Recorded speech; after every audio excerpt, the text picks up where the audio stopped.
A video was circulating on social media.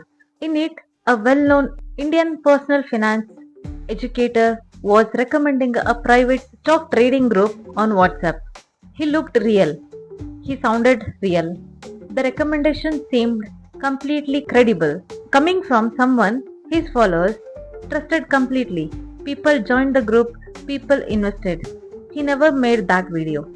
Delhi High Court had to step in, issuing emergency orders against unknown persons because his face and his voice had been cloned by AI to run a financial fraud targeting his own audience. This is the first major Indian court case dealing directly with AI deepfake financial fraud, and it changes everything. In this video, I am going to break down exactly what happened, how the deepfake was created, how the scam worked, and what did the Delhi High Court ruling actually means in practical terms.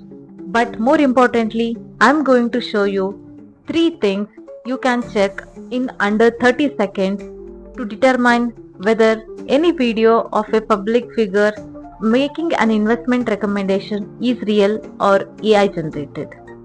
Stay till the end because the third check is the one nobody mentions, and it is the most reliable of all 3.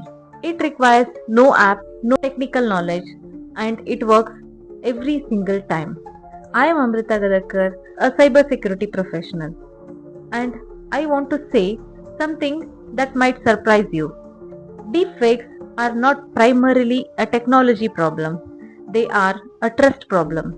The reason this scam works is not because deepfake is perfect, it is because the victim already trusts the person being impersonated, and that trust overrides the scrutiny they might otherwise apply. The financial sector in India has begun to see this part systematically.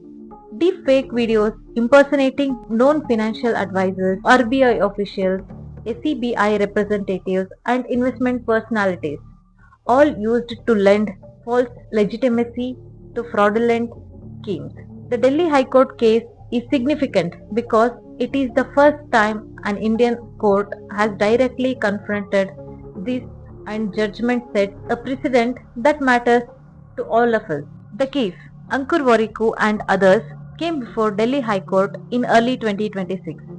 AI generated deep fake videos using Warikoo's image, voice, and likeness were being circulated on social media platforms. These videos depicted him recommending a private WhatsApp group for stock market investments. His followers, people who had been following him for years, who trusted his judgment on financial matters, were the direct targets. The scam was straightforward in its design. Deepfake videos generate trust. Viewers join the WhatsApp groups. Group promotes a fake investment platform. Money is deposited, the money is lost. Group disappears. Proceedings were brought against unknown defendants. John Doe's because the scammers' real identities were not yet known. Delhi High Court granted emergency interim relief. Meta was ordered to take down all infringing URLs within 36 hours and disclose all users' details.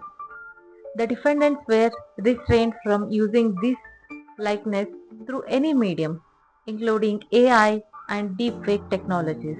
I want you to look at your Instagram or your YouTube feed right now. How many videos do you see from financial educators, business personalities, or public figures? Any one of those videos could be replaced by deepfake versions.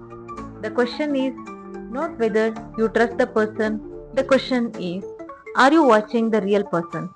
The court ruling confirms that Indian law can act against deepfake financial fraud. But court intervention comes after the damage. What protects you is knowing how to spot it before you act, how deepfakes are made, and why they work. Here is what genuinely disturbs me about where we are in 2026. How little is needed to create a convincing deepfake video of a real person. A scammer needs three inputs: existing video footage of the target available from their public YouTube, Instagram, or podcast appearances, an AI video generation tool, several are free, and audio of their voice, also available publicly in abundance for anyone with a following. The resulting video will have tells, small ones but tells. The problem is that when you trust the subject, not specifically looking for them, your brain skips the verification step entirely. This is what researchers who study deepfake detection call content bias. We evaluate credibility of what is being said through the lens of who we believe is saying it. If we trust the face, we trust the message. Scammers exploit this completely. The Wariku case illustrates something the broader public has not yet fully absorbed. You cannot assume that a video of a real person on a legitimate looking platform is actually that person. That assumption, as of 2026, is no longer safe. Next, checks in 30 seconds before acting on any video in which a public figure makes financial recommendations, investments, trading groups, apps, platforms. Check these three things. Check 1. Face to background boundary.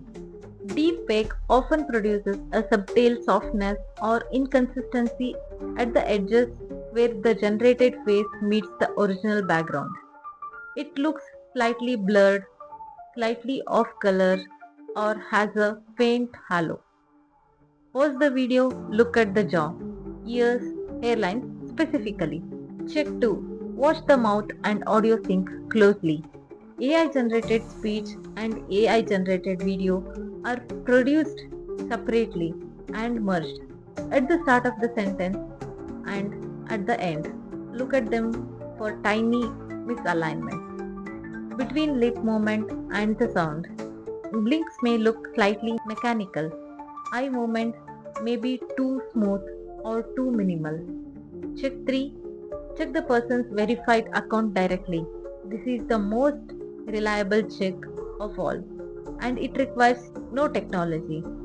If Wariku or any creator was genuinely recommending investment group, it would be on his verified Instagram, his verified YouTube channel, his newsletters. Go there directly, search the name of the platform they are supposedly recommending. If you find nothing, the video is not real. Scammers depend on you acting on the video without this step. The step takes 20 seconds. The third check, the one nobody mentioned, the 20 seconds on the person's verified account.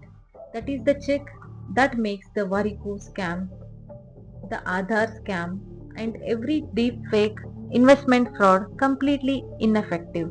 Not technology, not an app, just 20 seconds of verification before you act. The Delhi High Court ruling matters, but court orders come after the people have already lost money.